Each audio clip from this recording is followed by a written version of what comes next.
Hey guys, welcome to new MasterThatRiff. I'm going to be looking at how to play the riff to Girth from Blues Saraceno's Plaid album.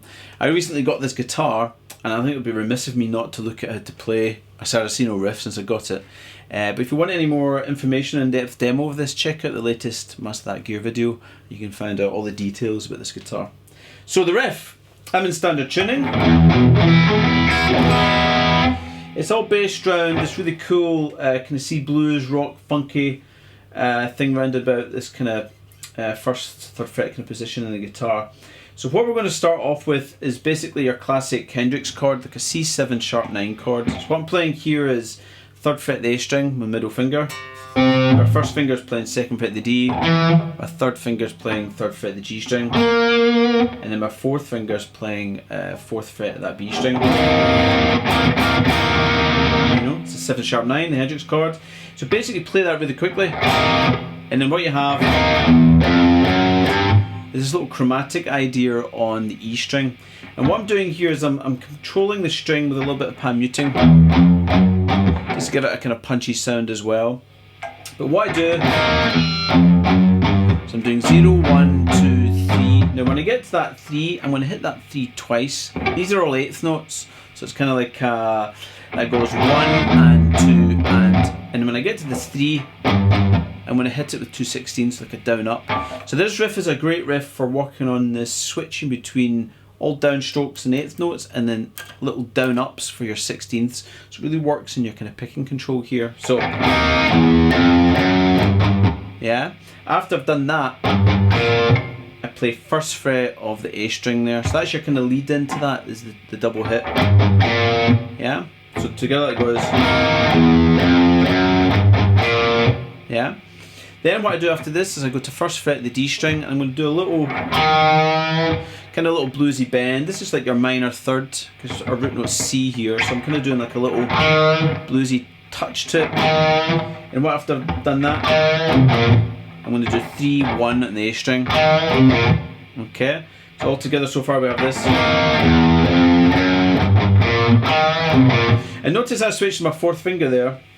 You can play with whatever finger feels comfortable. The reason I use my fourth finger down in this area is just to control, just to stretch a little bit, because it's a little bit stretchy and the fourth finger just feels a bit more comfortable. So after we've done that, I then play third fret of the A string and I hit that twice with 2/16, so it's a quick down up. Okay, so it kind of goes. And once I've done that, that sets up another climb up the E string, so it goes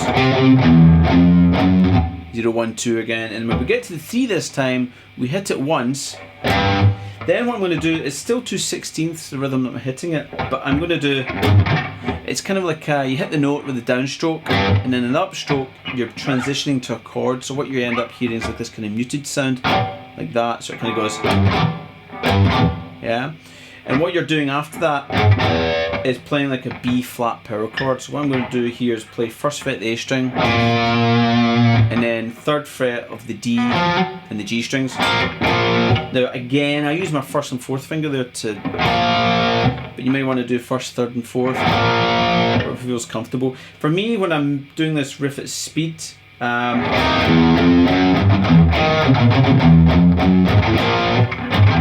it's easier just to kind of move into that shape rather than do that where I have to move the third finger and jump. So that's why I use the first and fourth. So again, if I play through all of that slowly, it sounds like this.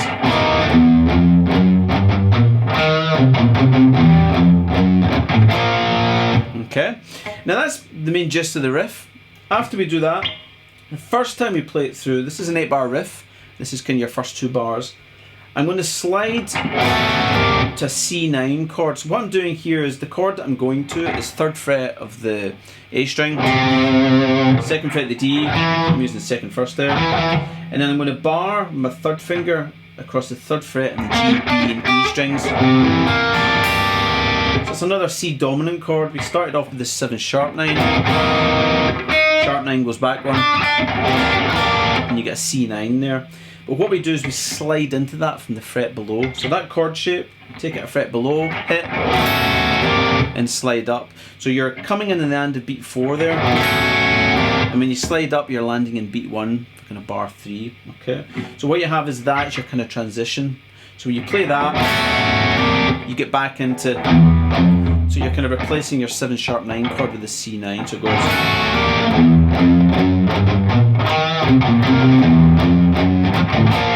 All that is exactly the same, which is in the first 2 bars.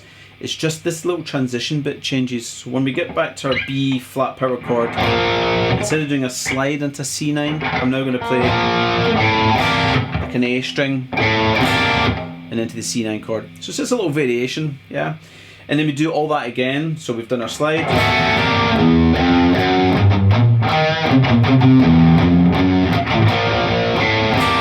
Put a bit of vibrato on that B flat chord as well, just add a little bit more oomph to it.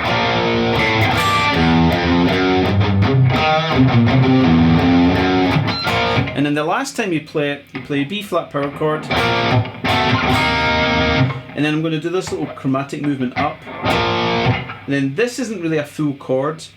So it could be thought of as almost like your kind of little B9 chord again, but I'm only playing 2nd fret of the A string and then 2nd fret of the G string with 2nd and 3rd fingers. And the reason I use these fingers is I'm going to play this chord next, and technically I don't really hear the kind of major 3rd in it, so it's kind of like a C minor 7 chord here. So what I'm doing is 3rd fret that A string, the A D string is being muted, then I get 3rd fret of the G string, and then I get 4th fret of the B string there. So you've kind of got this flat 7, flat 3 thing going on. Because then Blues Saraceno does that when he's kind of playing over the next section. So slowly that ending bit with the full riff sounds like this. I'll do it from the slide, or the thing before.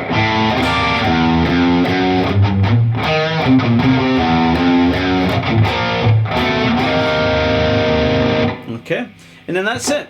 Yeah, so it's relatively straightforward, kind of 2 bars repeated. The thing that's tricky about this is the tempo and getting the groove of that.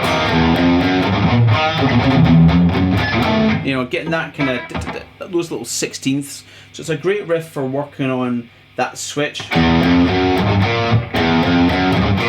So if you wanted, you could isolate things like that to work on the transitions. Something like that.